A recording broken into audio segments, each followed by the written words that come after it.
La música electrónica y electroacústica, el videoarte y el uso de interfaces para la interactividad con personas y objetos están cada vez más presentes en el panorama artístico y de la industria audiovisual actual.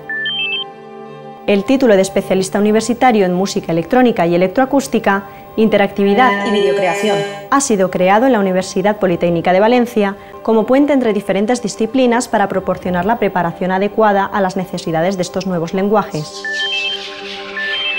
El título cuenta con artistas e ingenieros de reconocido prestigio y ha sido promovido desde la Escuela de Ingenieros de Telecomunicación gracias a la colaboración en la Universidad del Máster de Música, de Bellas Artes y los departamentos de Comunicaciones e Ingeniería Electrónica, contando además con el apoyo del Instituto Superior de Enseñanzas Artísticas y el Conservatorio Superior Joaquín Rodrigo de Valencia.